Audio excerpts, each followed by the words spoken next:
Let's talk about creativity. Over the last 3 weeks, I've fully produced 3 tracks, mixed and mastered one of them, and now I'm working on the 4th one. That included a track that I recently used for a breakdown, which is the one that I mixed and mastered. And this right here is the track that I'm currently working on. I'm not going to use all 4 of the tracks in this video. I don't want to spoil all of them. I want to have some of my music from now on that is going to be like a little bit behind the scenes. Up until this point, I've used a lot of my music to just make my videos. But I think there will be a little bit more interest in my music if I keep some of it secret and actually announce it and release it properly, where you guys get to hear the music for the first time when it actually comes out. But with that being said, let's have a quick talk about creativity, some of the things that I'm doing in this project and how I've recently been producing that really has given me a boost in my creativity. So when it really comes to it, creativity is all about mindset, right? You have to be in the right mind space, and to that, one of the things that did really help was my 2-week break when I took a vacation with my parents. Obviously being away for a little bit, resting a little bit, getting out of the flow, out of the daily cycle, and then getting back into it is really a creativity boost because you get many new ideas while you're on your break. Honestly, in the first week, I didn't really do too much because obviously I was still working on catching up with the videos and with the shorts and all of that stuff. And I was also in the midst of releasing my preset pack. But once that was all out of the way, I had some more time to actually focus on the music production itself, come up with some new ideas and start writing some new tracks. Now, honestly, the easiest way that I've been boosting my creativity is getting all of the annoying things out of the way quickly.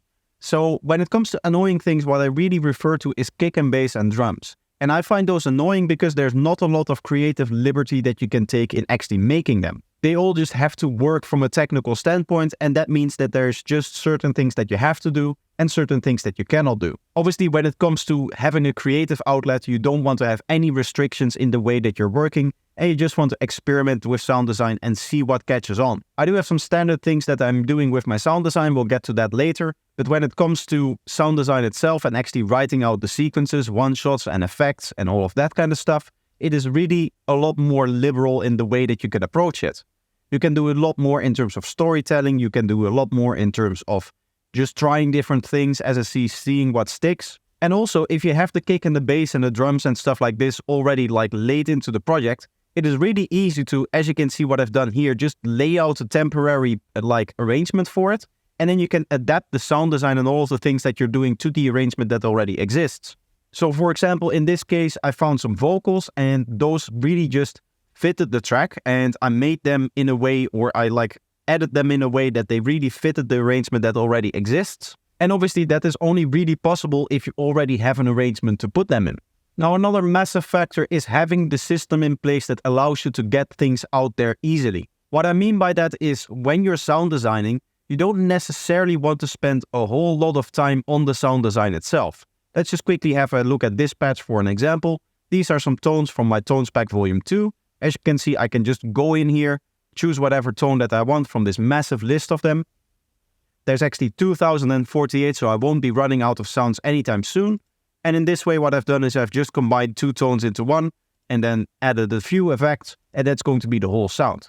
You can imagine that this takes roughly like a minute to make. A big part of that is having to scroll through all of the tones, seeing which one fits and which one don't. But I ended up with these 2 numbers here, so at the end, this is what I got. And I think it took me, as I said, roughly a minute to make. Now, I quickly want to interrupt to say, if you enjoyed the video, make sure that you like it and make sure that you're subscribed as well. That really helps the channel. Another way to help the channel is to do so financially, which you can do by checking out my products on Gumroad or checking out my Patreon page for benefits like early access to videos and priority in feedback stream. Links for both of them are going to be in the description. With that being said, let's get back into the video. Now, I don't think there's an example of this happening in this project yet. Obviously, I'm still in the process of writing this, so this might change for this project. But over the other 3 projects, I have been using also a lot of my presets from my preset pack. And if you have seen my Cambium height style breakdown, you may have noticed that as well, that I'm using my presets constantly. I think I showed 1 or 2 in there, but there might be a few more in there. And overall, it's just very, very handy to have a sound at your fingertips that you know works because you made it and you know how it works. And just being able to call it up without having to actually sound design something from scratch. Now, how you could implement this in your own production if you're not making your own presets is, one, you could buy other presets.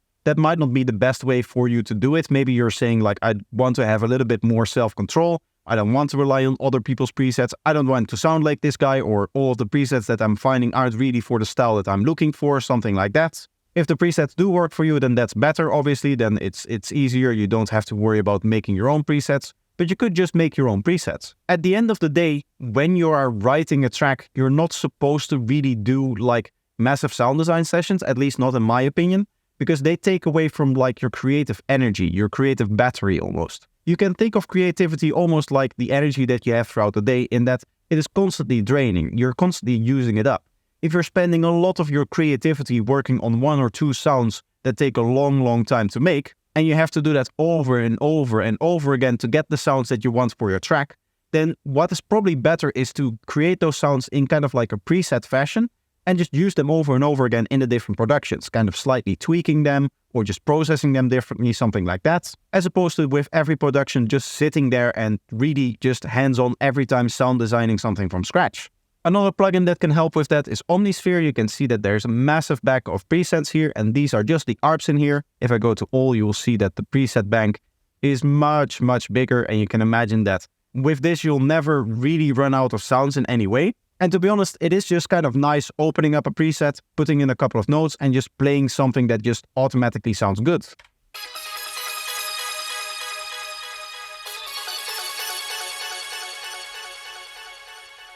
Or maybe you like something like this, an ARP that I'm using in here in this second part of the drop.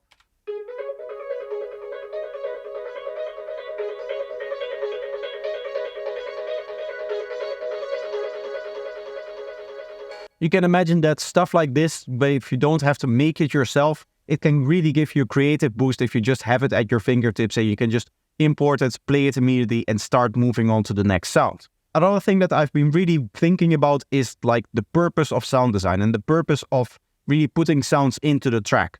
Obviously, every sound needs to have a purpose. It needs to have a goal and it needs to have space for it to exist in the mix as well. That is something that you'll maybe tackle later on in the production phase, but for me personally, I like to think of it as early as possible. At the end of the day, the mixing process is going to be part of the creative process, and even that part there, you have to have some creativity.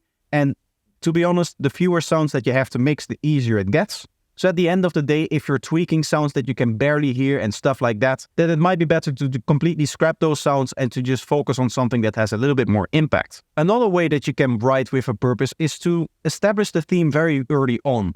And in that way, what I really like to do is just find myself a good vocal. Now, I'm not going to go over my process for finding vocals. I have a little bit of a trick that I like to use, but to be honest, if I start telling you these tricks, then I feel like that kind of magic of my vocals is going to go away. Honestly, as a Psytrance producer, this is a little bit of a touchy subject because every Psytrance producer has their own unique stash of maybe vocals and their own unique methods of getting vocals. And the reason for that is the vocals are going to be the core identity of the track and therefore your sound as well. Now, I do think that there's something special about vocals in that they give your track a real human touch. Obviously, when you're listening to some kind of digital sound, it sounds all cool and it sounds all like really nicely sound designed, but it doesn't really have that human connection that a vocal does. And therefore, adding a cool vocal line or two into the track is really, in my opinion, a must, at least for my writing process. And one of the things that I've been doing is trying to find those vocals as early as possible and really try to like write around them. To give you an example for that, I found this vocal here. I already had made the break for this track. In fact, I actually started off with the break here with this pad sound over here.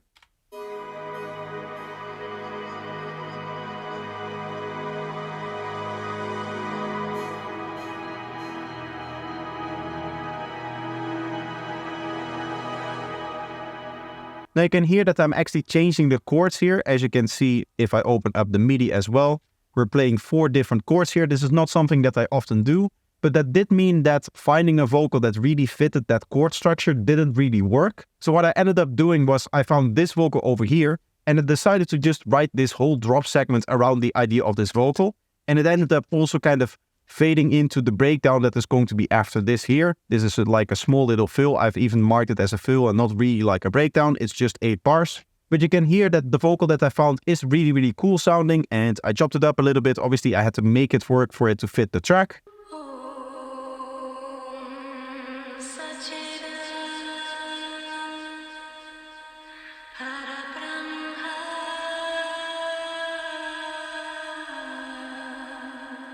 But you can imagine that this is the kind of vocal that you wouldn't really find into the drop itself. This is usually something that you'll find either in the intro or in the breakdown because it's nice and quiet and it's kind of like slow and stuff like that. But what I ended up doing is adding a pretty aggressive couple of sounds below it.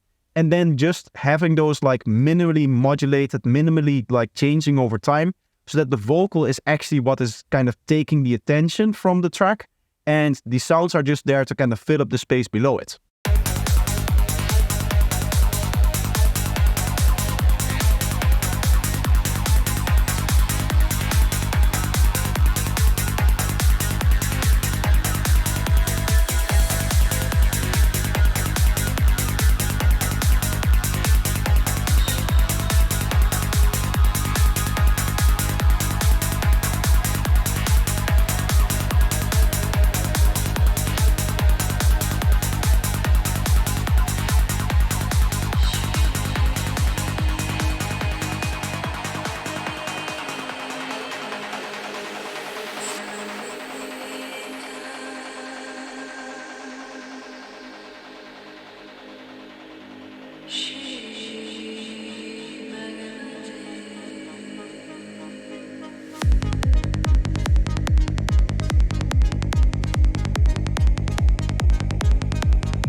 So as you can hear, that just really fitted that section well.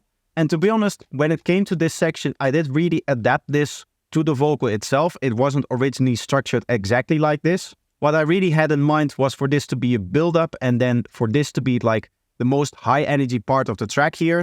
And then it really should slow down over 8 bars here before it actually went into the actual chords. But with the way that it ended up, this is just kind of like a filler part, and there's not a lot of stuff happening in here as of now. Obviously, I'm going to change that. I'm going to add some one-shots and some other sounds, some effects, stuff like that. And the real slowing down of the track is actually happening in here, which is why I called it a fill rather than a build-up. Another quick tip that you might pick up on is the fact that I'm laying things out with a marker track right here. This also really helps because it kind of takes your mind off the arrangement that you're trying to do, in the same way that having the drums and the bass already like in the track and arranged out like this takes away from having to do arrangement duties and just brings it back into making sure that you can just sound design in a way that you're free to sound design and free to experiment, just to see whatever fits and whatever sticks. And as you can see, I don't necessarily stick exactly to the idea that I have initially in mind if something like a vocal like this comes up and I have a better idea for where I want to take the track. The final thing that I'm really doing is that whenever I have an idea,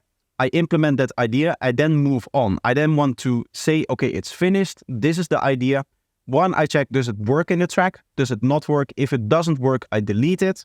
And if it does work, then I move on. I barely touch the sound again. And what I'll end up doing is, after a while, once I have all of the ideas in there, I then start to tweak and I then start to really dig down into the details and all of the like nitty-gritty stuff that we like to do. But at the beginning, I really hold off on any form of detail work. Really, as you can see, what I've done is I've really just laid out some of the main sequences. I've laid out some of the main one-shots over here, and I've done some of the atmospheres, a few of the effects that I want to do, and I've mainly been focusing also on vocals, stuff like that. But you can imagine that when it comes to effects and things like that, there needs to be a lot more in this track. There needs to be a lot more risers, there needs to be some builds in here, there needs to be some parts where the kick and bass really just kind of like speeds up and all of that stuff. All of the things that really establishes the flow of the track, except for the automations that may happen on the sequences. All of that stuff, I'm really kind of like pushing that back for later a little bit and trying to just come up with the idea first, see if all of the ideas stick. Once I have all of the ideas established, I'll then dive into the nitty-gritty and work out all of these details. How does exactly this part of the track needs to rise in energy? How does this other part of the track need to kind of like downlift in energy, stuff like that. So those are just some of the things that I wanted to talk about today. I hope that you found this video helpful and that you enjoyed it. But that's going to be it for today. I hope to see you in the next one. Bye bye.